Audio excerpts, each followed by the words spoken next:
much. This is our first live stream from Green and Grit. It's very exciting. I've never actually been live on anything, so This is really exciting. Thank you for joining us. Today we have Erica in our brewery. Chef Erica, we've worked with Erica many times before. We love her as a chef. We love her as a person, and we're super excited to have her here to cook the main course of our 3-course menu that she designed for our local members. So we're gonna be sitting here drinking some beer, and Joe will be chatting about some beer that we're pairing with this main course, the shrimp and grits. And we're going to turn it over to Erica, and she can walk you through. Thank you. You're welcome. Thanks, I'm going to grab guys. Thanks for coming and joining us tonight. It's always such a pleasure for me to do anything with these two. You know them because you're members. You know how awesome they are and how awesome their beer is. So, yeah, I mean, this is like a delight. I'm currently sipping on Very Good. You can't take this away from me. I have been blessed to try many of the beers. This one always, it just steals my heart. And you know what? There's a little bit of a story because I was in here before it got released, and like Joe totally gave me a little sample, and I was like, "What is this? This is amazing!" And he was like, "Hey, it's coming out in a couple of weeks. Like let's keep it on the down low." So I felt privileged and special. So I hope you have a beer open right now. Cheers to you and all of you. I got to do this weird mask. Yeah, that's an interesting situation. So we are socially distanced here. I have my mask off so that you can hear me and, see all of these crazy facial expressions that I make while I'm cooking. If you have any questions throughout the course of the evening, please comment on the live feed. Lindsay will let me know. She's going to be like a little bird in my ear, asking me anything that you guys want to know. If you need me to slow down, you need me to repeat something, or you have an unrelated question. I mean, let's try to keep it as related to food as possible, but like I'm here for you. Not much is off limits. We're going to cook through the main course of this menu. Now, you guys got 3 recipes. So everything that we did was designed with beer in mind, not only from a perspective of the recipes having beer in them, but then with the ability to go ahead and pair that as a drink and meal option. So the first one that you got actually features the Very Good. I don't know how many of you have made this already. I hope lots. The demi-glace that you make, which is essentially just a reduction of this beer, is out of this world. And pairing that with like the most perfect beer batter that honestly, guys, you can use for anything. So do not limit yourself to only battering cheese, though brie is one of my favorite things to be deep fried. This is also going to be perfect for any of your fish, any vegetable, anything that you want to deep fry. This beer batter recipe is amazing. Paired with the berry and lactose of this beer, and then the thyme and the shallot and that savoriness that you get from the garlic, it is just like, it's just a winner. It's like such a star dish. Then the shrimp and grits, which we will talk about in a moment. Last up is this stout. I think that I was most intrigued because there was like the sponge toffee in the title, and I was like, okay, I'm going to crack both of them open. So it was the Hokey Pokey, and what's the other one that's more coffee forward? Survival mode. The survival mode. Yeah. So either of those beers, in all honesty, will work in the cupcake recipe, but I loved what the Hokey Pokey did. Yeah. And then finishing it with that buttercream that just has like some more salted caramel on it. It is a very light and moist cupcake recipe. So like, if you saw the Instagram, you saw the picture, I really piled that icing on. For me, my preference is eating it no icing. The cake itself is just that good. I disagree. Is so great. You're like, no, give me the icing. Give me all the icing. I love it. I'm with you. Yeah. You're with me. Give me the cake. Yeah. Sans the icing. He'll eat Like, the I'll cake take and like, icing. Yeah. like a little, like a butter amount on toast of icing. Yeah. But like that was a big pump of icing. That was like as much icing as cake, and it was a little bit much for me. But if you're like Lindsay, pile it on, finish it with some dark chocolate shavings on top, and enjoy. Right? I just want to give a shout out to John and Kim, our members. They made us the Hokey Pokey cupcakes, or they made them for themselves, but they had extras, which was so kind. And they brought for our staff, and our I know Katie, Hannah, and Deidre enjoyed them earlier, and they thought they were delicious. So good. Thank you. Amazing.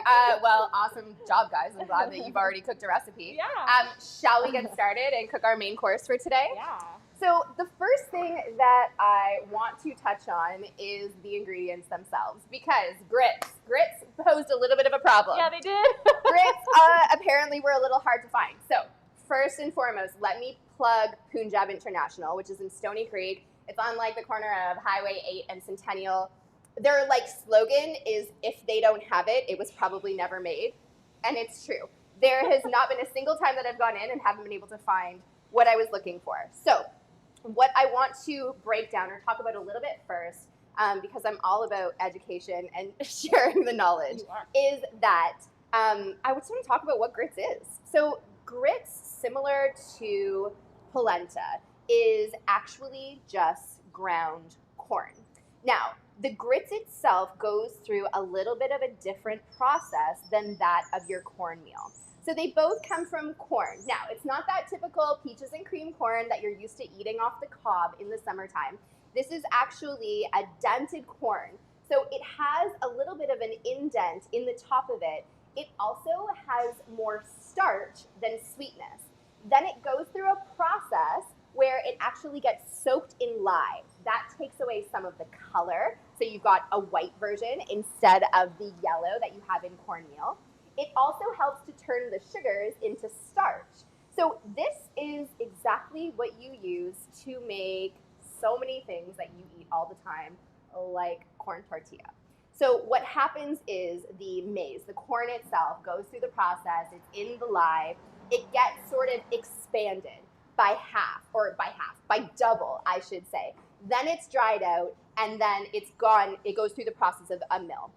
Because those sugars have turned to starch, it actually allows this product to become something that can be clumped together with simply the addition of water. And that is literally, guys, all it takes to make corn tortilla. You're gonna take a finer grain, they call it the corn flour, add water to it as soon as you can scrunch it up together in your hands, flatten it down, it goes on the grill, it goes on a flat top, it goes in a cast iron pan, and you literally have homemade corn tortilla. So I also suggest you do that because, well, there's nothing better than eating homemade corn tortilla. Have we done this in a class? No. We haven't done tacos in a class? We okay. have to. Next time.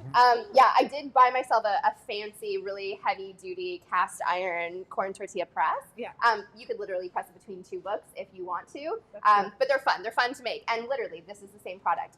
Now, in all honesty, my preference when I'm making grits is to use a really coarse grit. So the size of the grit is almost more similar to like a Kalos rice, something that's chunky. While I would have loved to do that with you guys today, it takes at least 45 minutes of constant stirring in order to make it, and that is just, well, it's just a little too much for an hour long. We don't have that much time together. So that being said, I covered the grits. You are either working with grits like this at home or you're working with a cornmeal. Either way, it's going to be delicious. We're going to taste as we go to make sure that it's delicious.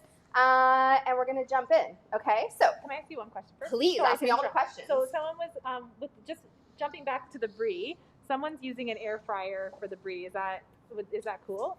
I don't think it's going to work, to be completely honest. Okay, good. So here's my follow-up to that. Please let me know. Yeah. Please let me know if it works in an air fryer. You are going to be taking a wet batter and submerging it. So what I feel like is going to happen is it's probably going to make a big mess inside your air fryer. Okay. Putting something, deep frying is actually a dry cooking method, which seems really counterintuitive because you're submerging it into a liquid. But what happens is that oil is at such a high temperature that it bubbles around it. So yeah, give it a try and let me know. Okay. I mean, like, cooking is experimental. Go on an adventure. See. Yeah. Let us all know how it works. Yeah. Okay. There are not a million ingredients in this, but we are going to start with shallots, and this is where I always like to start when I do my cooking classes. So first step, we are going to properly handle our knife. So what I want you to do is I want you to grab the blade of your knife in the opposite hand that you cut with. So I'm right-handed. I'm going to grab my blade in the left hand. From there, I want you to take your finger and your thumb, and I want you to pinch the blade. I want you to pinch this with enough strength that you can move it around and you feel like you're in control of the knife, not that the knife is in control of you. From there, you've got these three fingers that are kind of like dangling, a little gangly, whatever. You're going to wrap those around the handle. This is going to be your proper knife grip, if you will. The reason why we do this is so that we have control of the knife. So there's two things that I see very often. People holding their knife back here. You just do not have the kind of control that you need for those intricate cuts. Or this one, which in all honesty, I do often. And while this is lovely and it feels like you're in control, the issue is that you can like start getting carpal tunnel, and we don't want that. I really want you to be cooking in your kitchen as much as possible. So as a recap, knife in the opposite hand, finger and thumb. You're gonna grip the blade nice and tight, put some pressure on there, take your other three fingers, wrap them right around, All right? Life-changing. Right? Yeah, I know, it does. As soon as It really I learned does. this, my chopping just improved tenfold. I love it. So here's the other thing that I want to mention. It takes a little bit of time with any skill to develop. So if you don't get it like this round, I could care less. I just want you to keep trying. Eventually, it'll be second nature to you. You'll be able to do this with your eyes closed. It's improved your prep, which makes me happy. Maybe not my eyes closed, but I'm definitely better. Perhaps you'll get there eventually. Also, it doesn't matter so much. Yeah. Okay. So the next thing that I want to point out is when we are working with our knife, so your chef's knife is the one, this is like your all-purpose tool. You could basically use this for almost anything. I want you to picture the first third of the blade always staying on the board. So the technique in what we do is we actually pull and pivot on the tip of the knife. So you're lifting from like your shoulder and your elbow, and then to cut, you're going to push down and forward. And then you're going to tilt it again to pivot on the top of that knife and do the same thing. So I like to call this the rock and roll. And you know what I'm going to do? I'm going to do a little switch here so you can see it from this angle too. So down, forward, we're pivoting back and pulling. And this is the motion.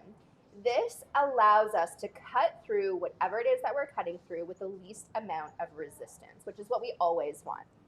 You'll notice my other hand, I have what's called the claw. I've coined this the claw, which is a terrible name. Like, it just doesn't sound nice, but it makes sense. So what I want you to picture when you're cutting, you have sort of your fingers and your knuckle, and for most people, that middle knuckle sticks out the most.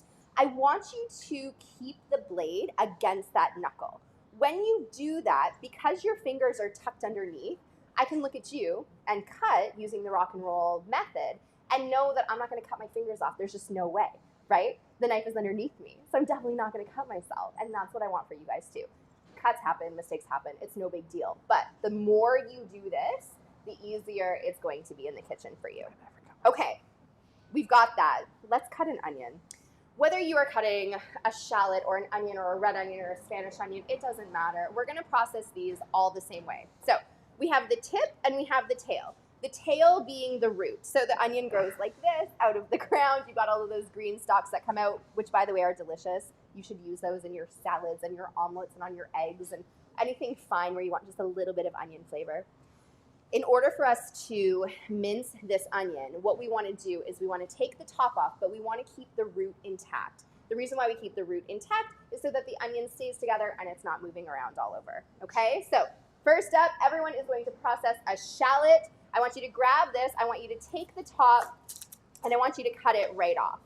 Now we have a flat surface. So we're going to put the onion flat surface down, we're going to take our knife and we're going to cut right through that root. Okay, we've got two halves. So it's time to peel your onion, your shallot. Shallots just have a little bit more of a flavor in between onion and garlic.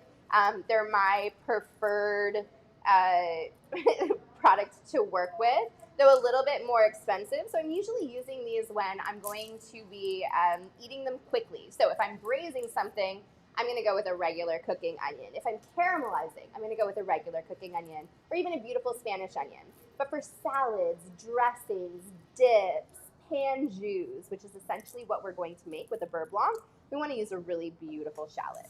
So, well, I'm going to just scoop that off to the side right now. I wasn't thinking far enough in advance to have a garbage. Oh, okay. Get one? No, it's fine. We're fine.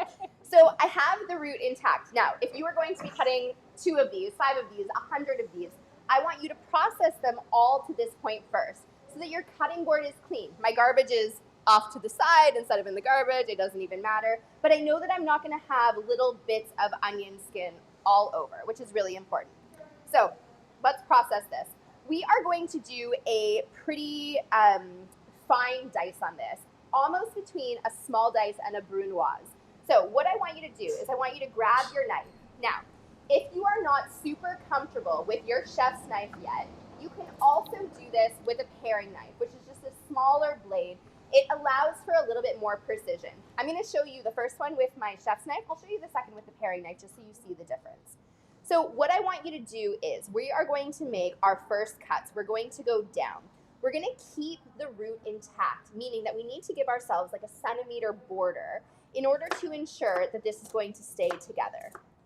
So I'm doing really small cuts because I want a nice small dice. And you can see that while doing that, I've still managed to keep the root intact. So this is still one piece of onion. from there, what I want you to do is I want you to grab the onion and I want you to bring it closer to you, almost so that it's on the side of your cutting board. You're gonna take your knife horizontally, and what's really important here is that you make sure that your knife is level.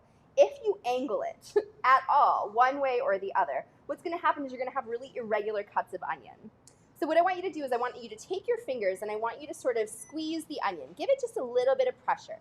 With your knife, you're going to do a back and forth sort of sawing motion. And again, we're only gonna take it 3/4 of the way through the onion. We're gonna take it out and we're gonna do it again.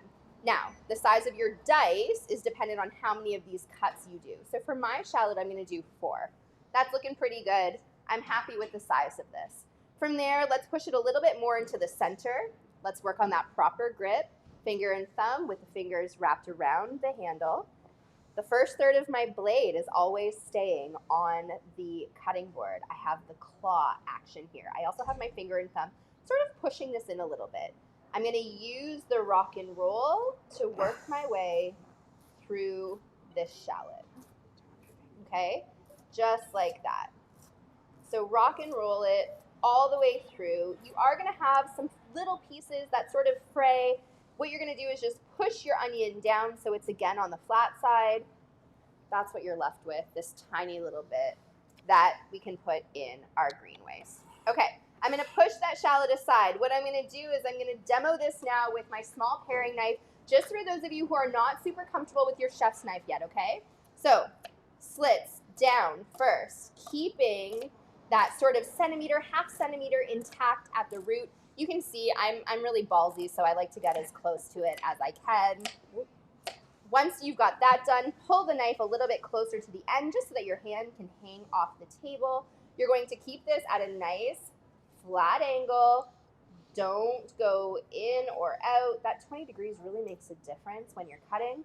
Now you've got your knife now you've got your onion to that point where you can flip it. So if you really aren't comfortable with a chef's knife, you can use your paring knife. It's a little bit, oh man, it's so weird for me to do this actually, which is funny. I'm just so used to using my chef's knife. But as you can see, we're still getting the desired result. This dice is similar in size to this dice, so that's what we're looking for. And if you need to start with baby steps, start with baby steps. I just want you in the kitchen cooking. It doesn't really matter to me what tools you're using in order to get there. Okay, shallot is down. If you've got these big pieces and it really matters for the recipe, which in this case it doesn't, but if it does for you, just take your knife and run it through those pieces a few more times, okay, to make them all the same size.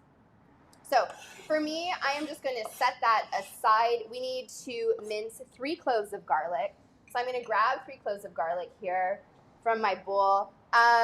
Whether you have peeled garlic or unpeeled garlic, we're going to process this the same way, okay? It's a good opportunity to like take out a little bit of aggression. So what I want you to do is take your knife. You're going to land it right on the garlic. You're going to use the palm of your hand here, and you are going to smash it. Like, I'm serious, smash it. A good amount of pressure to smash that garlic. What we're trying to do here is get as much surface area as possible, which is just going to help us. Ooh, I missed it. Which is just going to help us mince this. So once you've got your garlic all smashed up, grip on the knife. It's a little bit more difficult to like get the claw on it, but you're just going to sort of push the garlic through the blade. Now, this is where we switch stances on the knife. We only do this for a few reasons. Garlic is one of them, herbs another one. So if you're trying to cut through your rosemary or your thyme or parsley, really any herb. What else? Chocolate sometimes when I'm trying to shred it, I'll do it like this. So the flip grip is you're going to put your hand on top of the blade. You're still going to keep that first third of the blade on the board, and you're just going to go up and down, back and forth.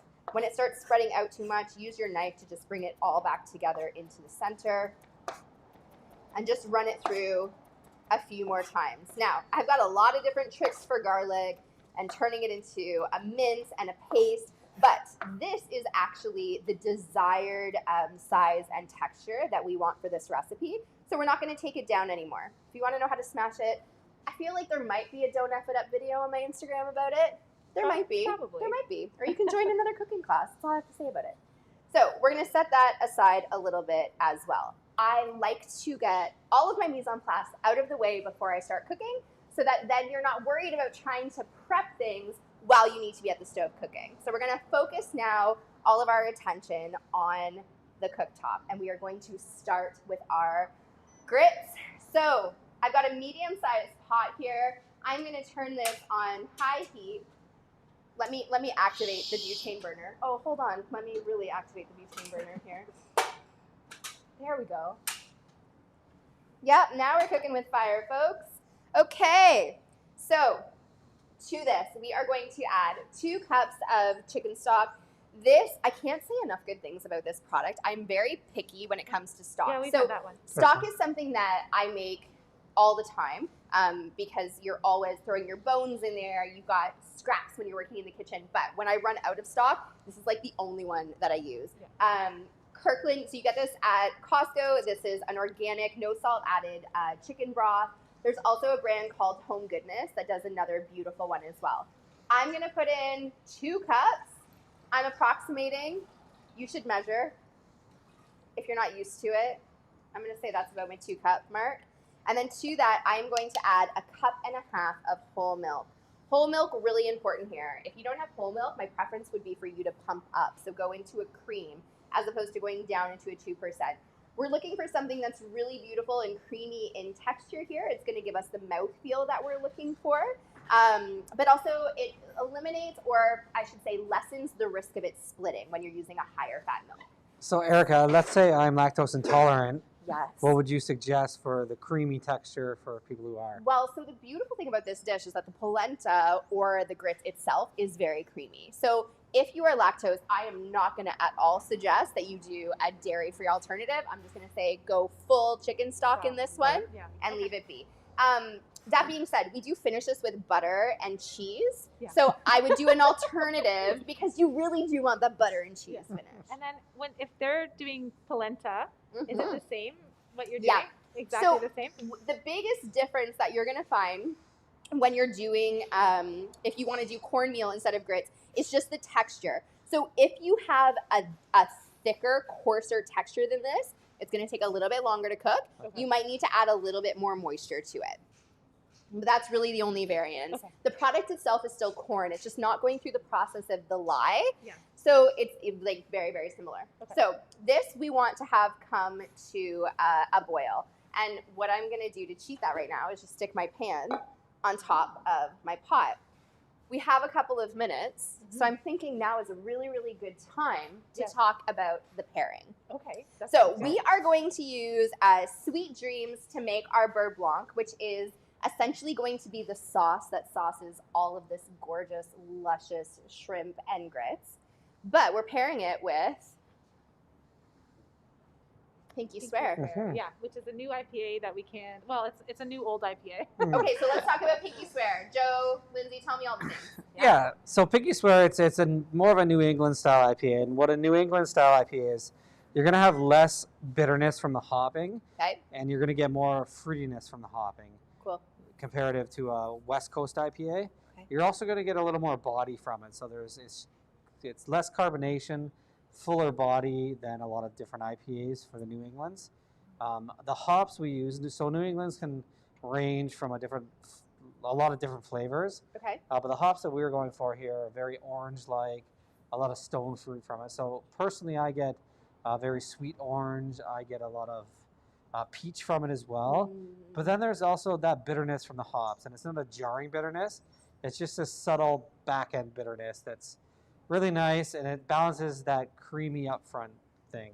Why it pairs really nice with a dish like this is a lot to do with the spiciness of it. Okay. You could either do something like a lager, which helps kind of bring things off your tongue, but a lager doesn't help with the jarring or the spicy notes. Okay. So because it's so creamy and because it kind of sticks around your tongue, and the bitterness of it, that helps kind of balance out that spiciness. Okay. And so a lot of spicy dishes are suggested to pair with an IPA. Nice. And that's really it. It just helps kind of balance that spiciness flavor. Beautiful. Yeah. I feel like it's also then going to help to cleanse the fat content and the way that it's coating the mouth. So a lot of beers do that, and that's to do with the CO2 levels in a beer. Mm-hmm. So unlike wine, a beer has CO2, which pulls fats off your tongue. Yes, So a dish like this, I mean, it is a fattier dish. IPAs aren't full of bubbles, but they do have CO2, it does help that pull off your tongue. Cool. Yeah, yeah. Another thing I'd like to say is something else you would want to do with this is something like a chutney, maybe. Yeah. And IPAs, especially New England's, have a lot of fruitiness to them because of the hops. So that was just something that popped in my head. When you have a spicy dish and you have these fruity contents of a beer, it kind of mimics that, balancing the fruit with spicy too, right? Yeah, I'm all about it. I mean, for me, it doesn't really matter if you're pairing with wine or you're pairing with beer. Cocktails are a little difficult just because of the amount of components that are in them. But it really is just about tasting it, tasting the beer, tasting the dish, tasting and you have to figure out a level of balance. Like there's a competency that comes with the tasting notes of anything, but also there's a level of like, what do you like? Yeah. What do you enjoy drinking? And then whether or not that's going to work. And that was the big thing for me with the first course because, like I've already mentioned, I'm obsessed with Very Good. Yeah. And so I'm like, okay, how many different ways can I use this beer? I think I've used it every time we've worked together because I love it. And so that's where it starts for me. It starts with like the love of the product and then moving on from there. And I do that often, like decide what I want to make after I taste, which is why it's always so great to be able to come and do the tastings first and figure that out and then go from there. Erica, I know you're boiling there, but I have one question. Please. So someone, John says, I got wheat grits. Will this work or better with cornmeal? I would say you're going to be better with cornmeal because he got like wheat berry? I don't know. Wheat grits, I'm not entirely sure what we're talking about. Okay. I don't know if it's maybe wheat berry that's been ground up a little bit, but if he has cornmeal, let's go cornmeal just to keep it really consistent. If not, I'm sure he can. If not, just do it. Just do it. Always just do it.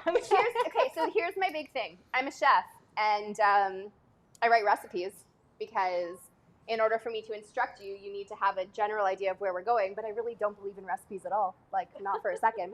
So I'm always like, just give it a try and let's see what happens. Okay, guys.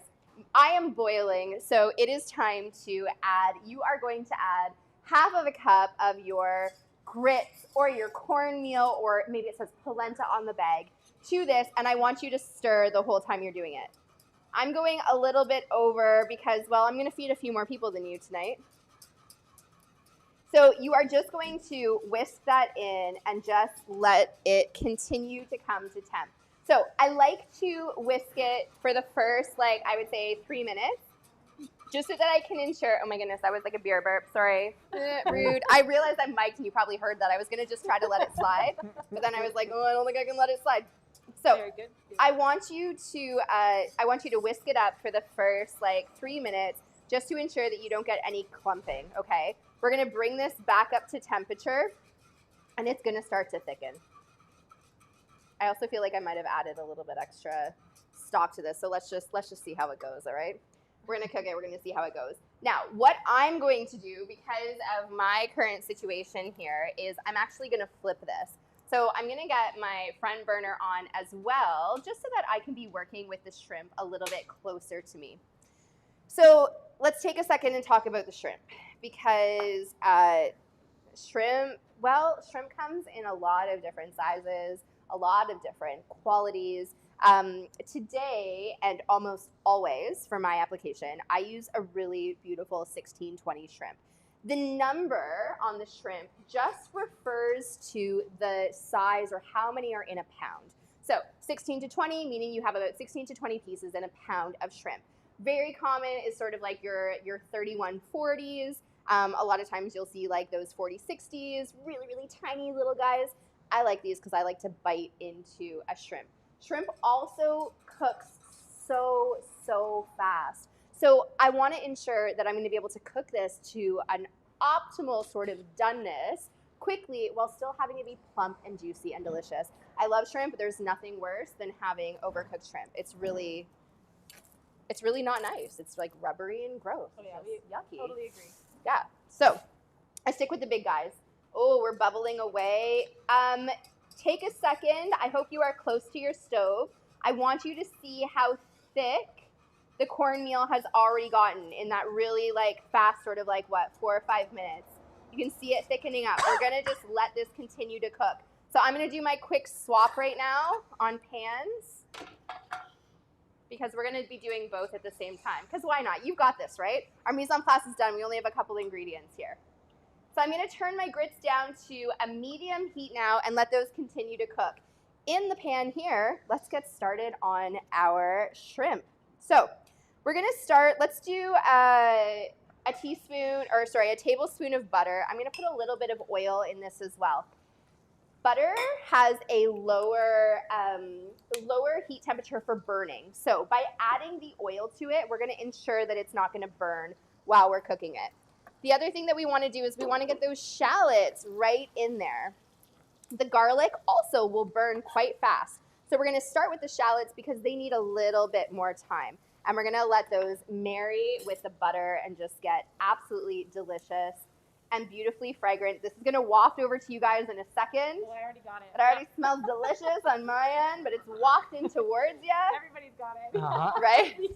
Yeah. There's nothing quite like this. I'm glad you're making it, yeah, not me. shallots and butter, I'm here for it. A little bit of salt. The salt helps, well, okay, there's so many reasons. First of all, you need to season all the time. The salt is also gonna help to draw out moisture. And we wanna do that when we're doing any kind of like onion cookery. Okay guys, we're here because we need to be. Give those grits another stir. If your consistency is looking like mine, which is nice and thick already, I want you to turn your temperature right down to low. These are almost there. Oh yeah, these are so beautiful. My onions are going, they need 30 more seconds. In that 30 seconds, I want you to add 2 tablespoons of butter to your grits. I also want you to add that half a cup of grated Parmesan cheese right in there, okay? And give that a whisk. Next up, salt and pepper. So that's a good teaspoon of salt. I'm gonna go in with another half teaspoon, and I'm gonna take my handy automatic pepper and just give it a nice little cracking of fresh pepper. Give that a beautiful, like, aggressive whisk, because you'll see the cheese starts to bring it all together and really have it sort of clump up. So you want to whisk that butter into it. And then what I want you to do is just turn the burner off and keep the grits chilling in that space. Okay, shallots are amazing. Let's go ahead and throw in the garlic. We're gonna give the garlic, like, you always want to give your garlic like 45 seconds to a minute just to cook out a little bit. I'm going to give this a little bit more heat. And the other thing that I'm going to do is I'm actually going to add a little bit more butter. If you see in my pan, I have a little bit of fat, but it's really being absorbed by the aromatics. I want to give it a little bit more before I add the shrimp to it. And because this part's going to go so quickly, we're going to add the butter now so that it melts entirely. Okay, my shrimp, as yours is, hopefully, already peeled and deveined. What I've done is I have left the tail on. It's kind of a personal preference thing. I like picking it up by the tail. Like, I like eating with my hands. So for me, being able to pick it up by the tail is fun, and like lip smacking, and you get to like have butter all over your face. It's just delicious. So I'm here for it. If you want to get really fancy with your shrimp, while I have a second to talk about nothing, there is this little bit at the end, this little spiky guy. This spiky guy sucks when it gets stuck under your fingers. So what you want to do if you're serving this tail on is you actually want to rip that little piece off, okay? It has happened to me far too many times that that little tiny piece goes right under the fingernail, and it jabs you, and you're like, stupid shrimp, man. I didn't know I about love that. you, but I hate you. That's news Yeah, to me. that's your big, like, you know, your elevated dinner making. Yeah, very good. Also, if you have someone over for dinner that you want to stab, then just leave it on there. Or take it off entirely. Like, completely up to you, whatever way you want to run it. I just like taking mine off. Okay, the butter is melted, guys. My pan is on high heat. Now, I'm working on burners, like these little tiny burners. So I'm going to crank mine like all the way to high. You probably need yours on like a medium high. We never get as much like temperature or fire on this. Plus, we're working half inside, half outside right now. So, you know, temp's a little low. I'm going to drop all of this shrimp in my pan. Then I'm going to season it with salt and the smoked paprika. All right, let's do this. Dump it in. We are looking ideally for one single layer. So you might need to adjust them a little bit to get them all in there. Once you have them in that beautiful layer, we're talking like 3 to 4 minutes for these to be complete. So get in there with a generous amount of salt. Season well. I'm using kosher salt. Diamond kosher salt is actually the least salty of all salts. So while it always looks like it's a lot of salt that we're putting on, it's not actually that much. Plus, you're never going to eat as much salt in a meal created by me as you are with anything processed that you're buying from the store. So smoked paprika, because smoked paprika is just awesome. One of my secret ingredients. I use smoked paprika a lot. When I came back from Hungary, I was at the market in Budapest. Oh my gosh, I bought so much smoked paprika. They thought I was totally crazy, like totally crazy. So the way to sort of like check on shrimp, it's so easy because it gives us such a beautiful visual, what's the right word? Like a cue? Yeah. A cue. I like the word cue. Yeah. Gives us such a great visual cue. As soon as this gets pink, we know that it's time to flip it. So all you want to do is just check one. And you can see right there, we've got that beautiful pink color. So turns pink, I want you to flip them.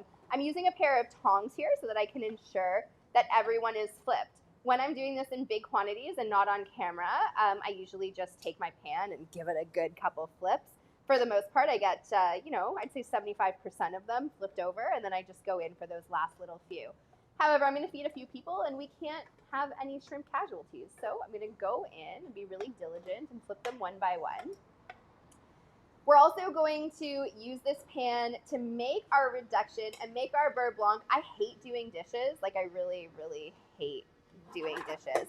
So the least amount of dishes that I make for any dish is always where I'm at. We're also going to give these a tiny little coat in that beurre blanc. So we're looking for, I would say, about 90% doneness, which looks like about 30 seconds on this dish.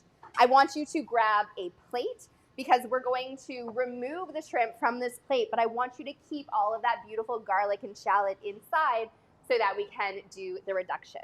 Because I flipped it over and it's not seasoned yet, we are also going to go in and give this side some salt and some more smoked paprika. Okay. I wish I had more heat. If I was like at home with you guys, this would be completely done.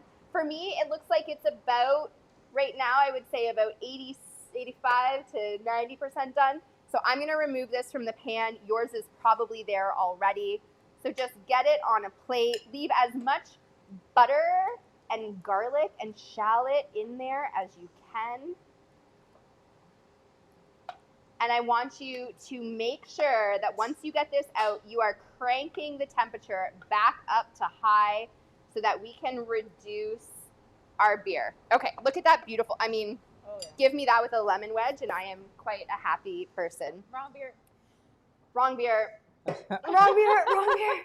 Oh, I should have stacked the ones I was going to use. Okay, so sweet dreams. First of all, the cans are so adorable. Don't mind my ugly, like, smoked paprika fingernails, but, like, come on with these cans. Oh, always. thank you. So good. Yeah. Okay, because of COVID, I'm not actually going to taste this, but I'm going to go ahead and pour in 3/4 of a cup right into the pan. And we are going to let this reduce. Again, high heat. We want this to like start bubbling and reducing as fast as possible. We want to reduce this about 1/2 to 3/4 of the way. And then we're going to take our cold butter and we're going to whisk it in. Now, we have our polenta. What I'm going to do is just bring this a little bit closer to me. What I just realized is I actually need this whisk. Oh, for your beurre blanc. For the beurre blanc, yeah. So, our beurre blanc is going to have a tiny little bit of grits in it as well, which is not the end of the world. It's time to give this a taste. We haven't tasted anything yet, and that is sacrilege when it comes to cooking. We need to taste what we're doing all the time. Texturally, this is beautiful. This is exactly what we're looking for. So scoop some up, guys. Put it in your mouth and see what it needs. It might need some acid. It might need some salt. It might need some more cheese or some more butter.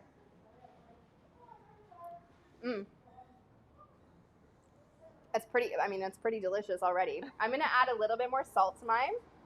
And I think I'm also gonna do a little bit more cheese just because I can. Not too much. I don't taste any of the cheese, and I want to taste it ever so slightly. So we'll go in with just a little bit more. I also really love the texture of this. For me, it's nice and creamy, but I can still feel the texture of the grit on the palate. I prefer that over the really, really fine stuff that almost is just more like really porridgey. I mean, this is really porridgey too. I'm not going to lie. It feels like, whenever I have grits, it feels like cream of wheat. Yes, which there probably you go. is what they were saying when they had wheat grits. Oh, I'm sure it's like, it must be like cream of wheat. Right? I didn't even put 2 and 2 together. Yeah. But yes. I just thought about it too. That's my experience too. My experience is breakfast restaurants in the U.S. Yeah, they have a lot where of it's grits. like grits, right? And I'm always That's just how like, you're eating what it. is? Why is this so popular? Why Yeah. am I Well, eating it's this? like I guess so so. it's not something that we're used to. That's all. Totally. Yeah. I would say if I'm going breakfast with this, I'm going to finish it with butter, maple syrup, and like dried fruits. So think like your dried cranberries, dried currants, golden raisins, and then like some nuts. And even maybe like salted nut to sort of like go from that sweet to salt. Yeah. So like your pumpkin seeds, almonds, like sunflower seeds would be delicious. Lovely. And then like serve it to me with another helping of maple syrup, or else I'm definitely not gonna eat it. I've always had it more of a savory way at breakfast. Yeah? I've had it at a restaurant. Yeah. Well, yeah, it's also great with egg. I mean, texturally, a little bit of like crispy pork belly and an egg on top of it, I'm here for it. I want a little bit of texture when it comes to grits, for sure. Yeah, for sure. My beurre blanc is bubbling away, not nearly as fast as I would like it to, but that's fine. We're just gonna run with it. The other addition to this dish for me is some arugula. Whether you're using arugula or watercress, you could even do sprouts, any kind of sprouts. Pea shoots, arugula shoots. I love the arugula because it's a little peppery. And so it's going to add some acid because we're going to hit it with lemon as well as some pepperiness to the dish. So the tiniest little drizzle of olive oil. I want you to think about this not as though you're dressing a salad, just that you're enhancing the arugula itself. So take your lemon, cut it in half, give it a squeeze, and I also want you to hit this with salt. I go in always with my hands when I'm working with greens, and I'm literally just tossing this to coat. You can give it a little taste, make sure that you've got enough salt on there. Make sure that the acid is balanced by the fat. Yeah, it's beautiful. Oh my gosh, I'm throwing lettuce all over the place. Delicious, guys, and a really good way not only to bring a variance in texture and flavor, but a level of freshness and color to the dish. Okay.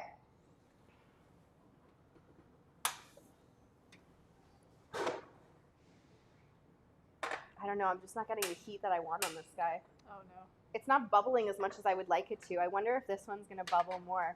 Let's see, I'm willing to give it a quick test to see if one's better than the other. It looks like this one's gonna bubble a little bit more. So I would say that at this point, I've reduced not too much, maybe like 3/4 of the way. So we just want to allow this to continue to reduce, which means we have a couple minutes, which means let's talk more about beer. Oh, that's always a good thing. Yeah. Sure. I think the first thing that came up to me when I saw what beer you used to cook with. Yeah. Instead of using the Pinky Swear, which is an IPA, which is very bitter, the more you cook an IPA, the more bitter it's going to become. Yes. And that's because of the hop content in the beer. So the longer we boil a hop during the brewing process, the more bitter that beer will come. Totally. And a good example of this is if you are somebody who likes cooking, is thyme. So if you make a soup and you put thyme in right at the beginning of your boil of your soup, at the end you're not even going to eat your soup because it's going to be so bitter from the thyme. Yeah. Hops are the same thing. So your thyme, your fresh herbs, you put in near the end because you want them to maintain that freshness, the brightness, and not become too bitter. Yeah. So that's why you wouldn't have used an IPA for the boiling process of this beer. Yeah. Yeah. That being said, because we have a minute, I think everyone should taste this as well. So if you're at home, well, obviously you're at home. We're the only ones who aren't at home. Go ahead and stick your spoon in there and give it a taste. See where it's at right now, because for me, flavor profile-wise, this is quite lovely. It needs a little bit more salt, but we still have a bunch of butter to add to it. So while we want to season as we go, this has already been hit with seasoning, if you recall, because we hit the shrimp with the salt. So some of that has naturally cooked into this. Also, because we're reducing it, same context as what you're talking about with respects to putting your herbs in at the beginning versus the end, we're reducing that salt content as well. So we don't want to over season at the beginning. We can't take that salt away. The fat helps to balance salt, but we shouldn't be like using that as troubleshooting in the beginning. We should be using it as a problem solving for the end. This is tasting really lovely already. I definitely want a touch more salt, but guys, texturally, this is great. So I would say that this is now reduced by about half. It's time for us to add the butter. So tablespoon at a time. Mine's gonna thicken a little bit more just because I have some grits on here. But what I want you to do is just drop that butter in, and I like to sort of move it around. It's really important that we whisk the butter into the beurre blanc. 2 reasons. 1, a beurre blanc is simply this. It's the reduction of that liquid, the acid, and then incorporating or emulsifying fat into it. So if we don't move it around, what's going to happen is this isn't going to emulsify. It's just going to be a fat coating that sits on the top. It's why we use cold butter, and it's why we do it piece by piece. So once that piece is basically gone, which we're sort of sitting at now, you can go in and add your second piece. For me, I think 3 tablespoons of butter is going to do it, and I'm using a visual to determine that that's the case. I'm looking for a consistency that's going to be like nice and coat this, but I don't want it to be pure butter. I still want the beer and the flavor of the beer to shine through. Oh yeah, look at that color. You can see it starts to get a little bit lighter in color. You can see that it's got almost an element of creaminess to it. And all of those milk solids from the butter are just cooking right out. I'm gonna add 1 more, and that's gonna be it. Guys, it is almost time to plate. So if you are working with a sous chef right now and have some extra hands in the kitchen, can I suggest that you pour yourself the beer that we are going to drink, as well as grab yourself 2 plates, because in 30 seconds, it is time to plate this beautiful dish. Oh my gosh, look at that beurre blanc though, guys. I know you can't see it over there, but look at this. That looks amazing. Like, look at that. It's the Delicious. gorgeous color of Creamy. the paprika. Before we call this a day, we need to taste it. Like I said, 1 more time.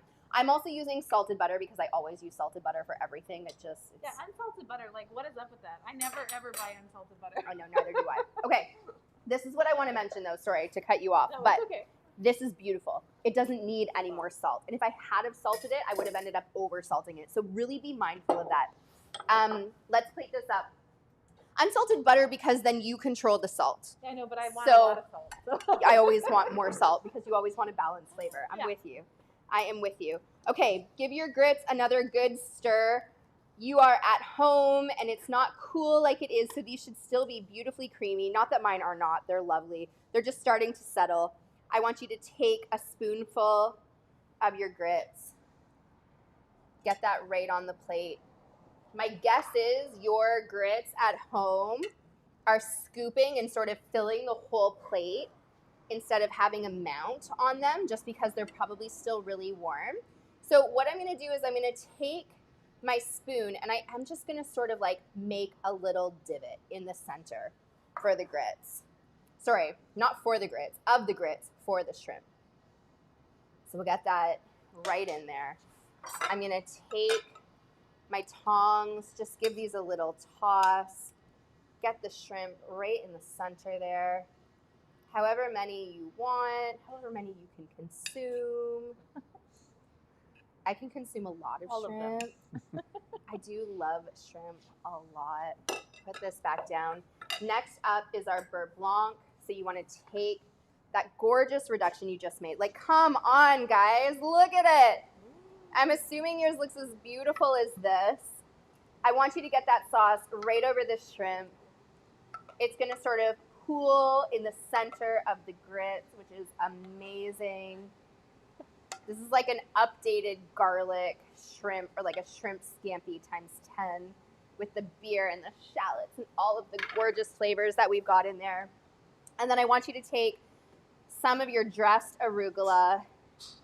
I think I'm going to put this right kind of off to the side. You do whatever you want.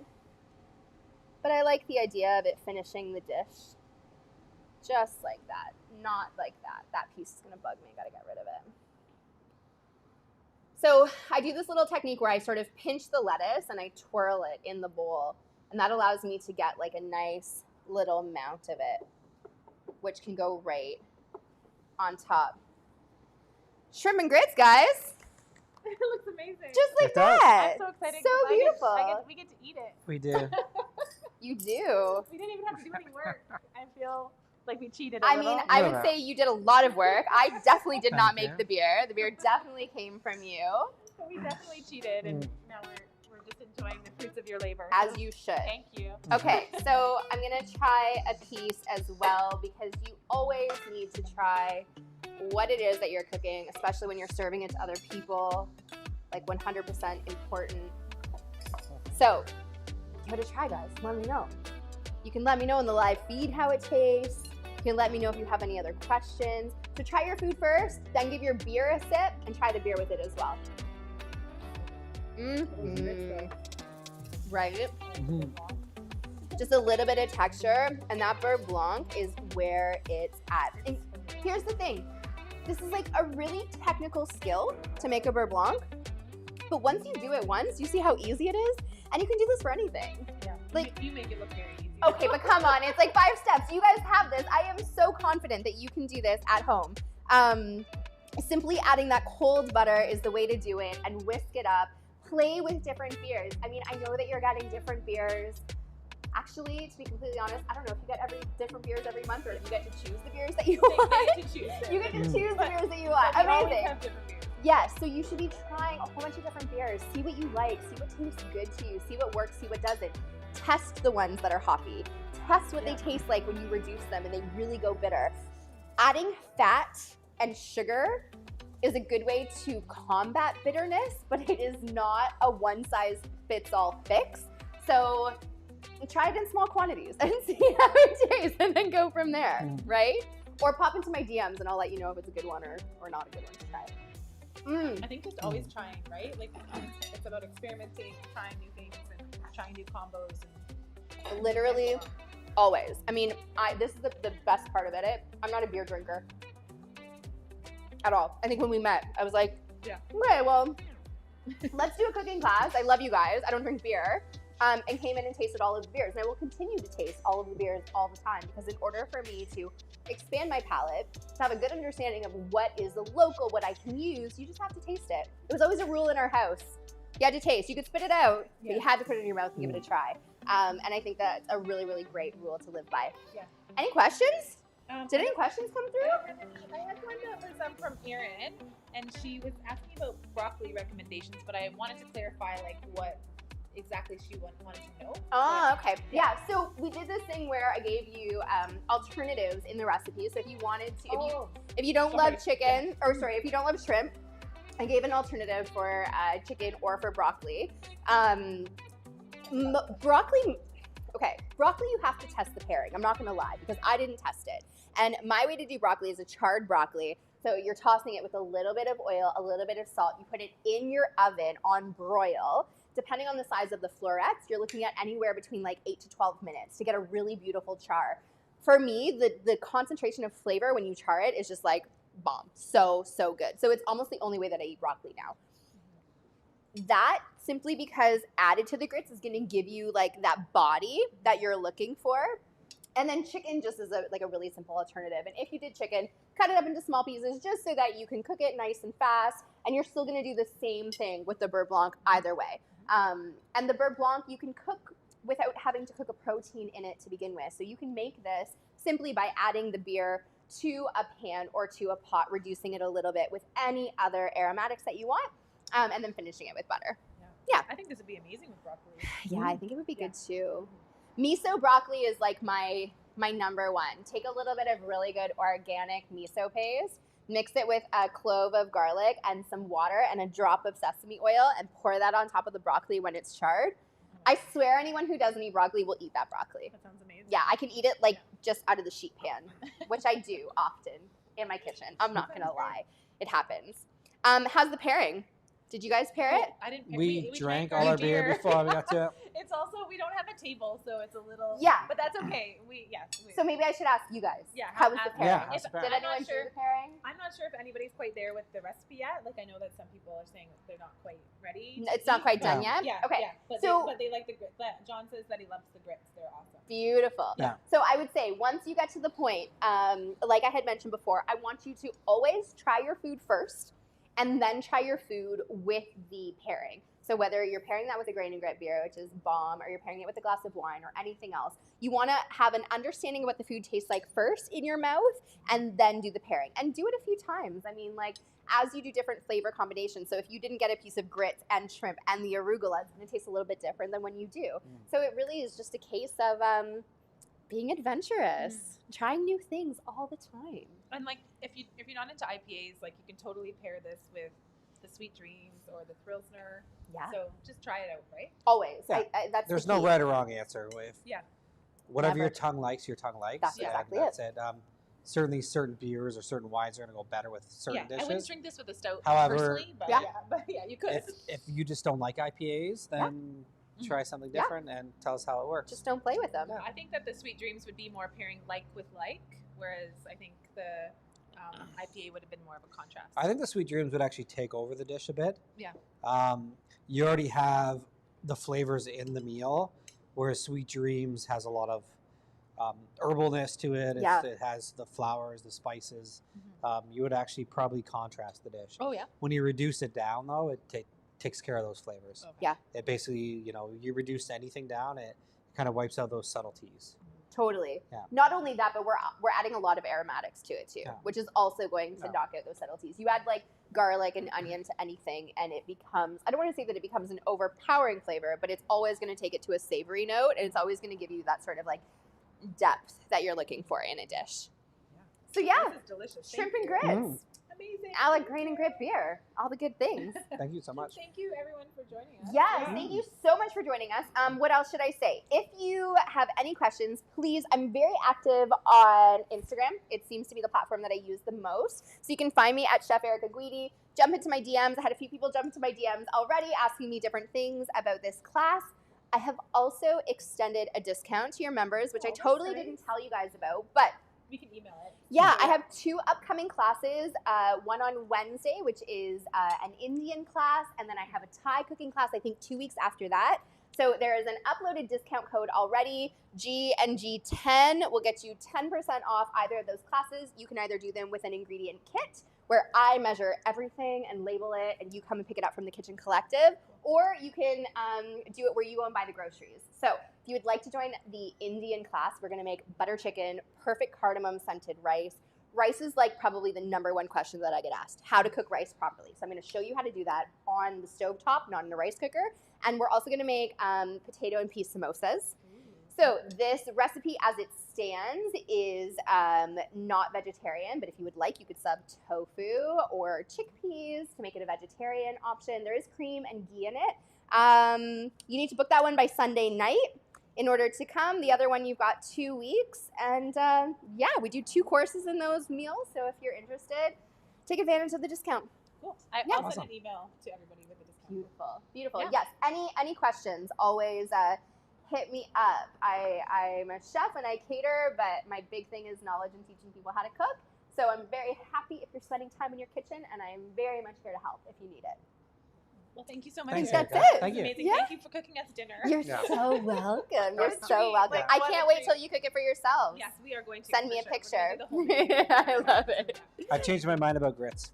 Yeah, See? they're amazing. Big time. Yeah, Big love time. it. Yeah. Oh, Yeah. a converter. I love it. It actually reminds me a bit of like, because of the cheese and the butter, it's like a risotto almost. Yeah. And in my opinion, much easier to cook than risotto. Totally, yes. Very quick, 8 minutes, and this guy's done. So I can see actually like doing a mushroom like You could version add of this too. anything to it. Yeah. Anything that you Not- wanted. yeah. Now I will say this because I still have your attention for a second. If you want to add things to it, it's really important that you cook those items first. So if you want to do mushrooms, go to an Asian market, go to Nations, buy an assortment of gorgeous forest mushrooms, tear them up, put them on a baking sheet, pop them in your oven. A little bit of like oil and salt. You can add any other herbs that you want to it. Get them nice and cooked and almost crispy. Okay. And then in the last like 2 minutes, pop them in here. And what I want you to do is put 3/4 in the dish. Keep 3/4 of them aside so that you can put this like those final gorgeous mushrooms on top. Yeah, Brilliant. That's awesome. I'm all about making it look pretty. You with your eyes first. Thank you so much, Erica. You are so welcome. Mike, thank you so much. Mike from 20 Valley Media hooked us up tonight. Let us do this event live, which was so cool. I can't wait to watch the replay. And I think the replay is sitting there for you guys to watch as well. Yeah, the replay will be at that same link that you're at. So, yeah, you can watch it again if you need to, or rewind, or whatever you need to do. You can do all the things. And if you need any live events, I don't know, maybe you're decided that you wanted to go ahead and get married this year and you're going to social distance it and no one's going to be there. Maybe you're doing something for like your business, or you're part of a corporation and you guys put on big galas. Mike can hook you up. What we can do virtually now is very, very cool. I do all of my classes virtually until the time comes that we can be in the kitchen again, a la old school grain and grit styles when we were doing our cooking classes in person. Yeah, he's got all the fancy tools and he can hook you up. So there's going to definitely be links to his information in there. He's a pleasure, and I love working with awesome people, and so I'm really happy. Thank you so much for joining us tonight. Thank you. Yeah, Thanks, we'll see you later. Bye. Enjoy your shrimp and grits and all your other delicious food. Drink all the beer. Thank you. Thank you. Oh my gosh, that was awesome.